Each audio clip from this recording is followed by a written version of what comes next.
அன்பர்களே, இன்று திருவோண விரத நாள். அதனால் காஞ்சிபுரம் திருப்பரமேஸ்வர விண்ணகரம் எனப்படும் ஸ்ரீ வைகுந்த பெருமாள் திருக்கோவிலுக்கு செல்கிறோம். இக்கோவில் பெரிய காஞ்சிபுரத்தில் ஸ்ரீ காமாட்சியம்மன் திருக்கோவிலின் பின்புறம் அமைந்துள்ளது. ரயில் நிலையத்திலிருந்து அரை மைல் தூரத்தில் உள்ளது. 108 திவ்ய தேசங்களில் இது 56வது திவ்ய தேசம். இதற்கு சர்ப்பக்ஷேத்திரம் என்றும் பெயர். திருமங்கை ஆழ்வார் மங்களாசாசனம் செய்த தலம்.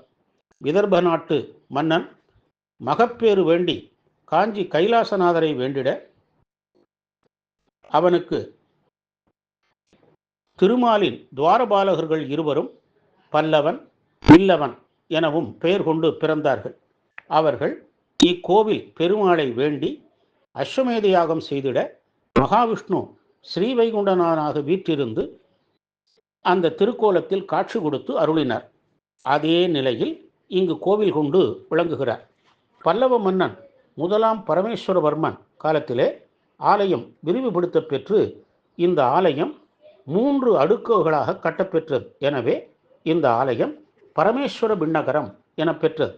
பரமேஸ்வரவர்மனுக்கு இந்த பெருமாள் 18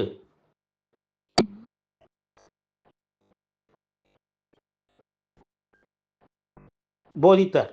18 உபதேசங்கள், 18 கலைகளையும் உபதேசித்தார். அப்படி எழுந்தபோது நின்ற கோலத்திலும், குருவாக அமர்ந்து உபதேசித்த நிலையில் அமர்ந்த கோலத்திலும், அவனுக்கு சேவை சாதிக்க கிடந்த கோலத்திலும் 3 கோலங்களிலே காட்சி தந்தார். கீழ் அடுக்கில் அமர்ந்த நிலையிலும், 2வது தளத்திலே சயன திருக்கோலத்திலும், 3வது தளத்தில் நின்ற கோலத்திலும் பெருமாள் இங்கே சேவை சாதிக்கிறார். கவினூறு சிற்பங்கள் அமைந்த கோவில் இது. குடவரை கோவில் போன்ற அமைப்பினை கொண்டது. பரமேஸ்வரவர்மன் போர் செய்ய செல்லும் போது இவரை வணங்கி சென்று வெற்றி பெறுவான். இதனால் திருமங்கையாழ்வார் பல்லவர்கோன் பணிந்து வரும் பரமேஸ்வர விண்ணகரம் என பாடுகிறார்.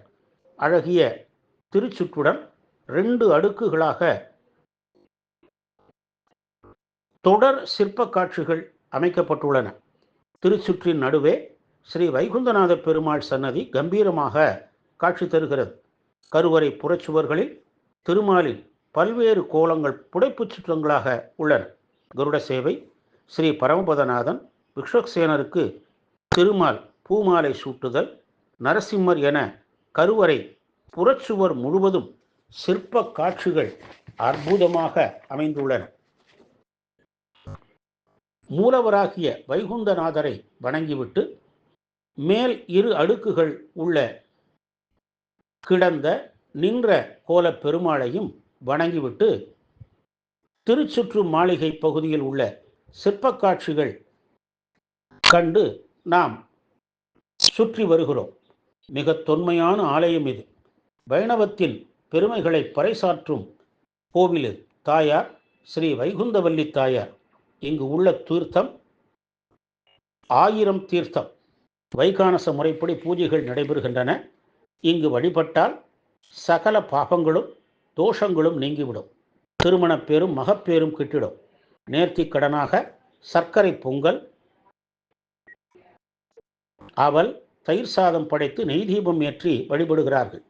பிள்ளை பெருமாள் ஐயங்கார், மணவாள மாமுனிகள், ராமானுஜர் ஆகியோர் இங்கு வந்து வழிபட்டுள்ளனர். கிருஷ்ணதேவராயரும் இந்த கோவிலுக்கு அரிய திருப்பணிகளை செய்துள்ளார். வைகாசியில் 10 நாள் பெருந்திருவிழா, வைகுண்ட ஏகாதேசி சனிக்கிழமைகள், புரட்டாசி சனிக்கிழமைகள் போன்ற நாட்கள் இங்கு விழா நாட்களாகும்.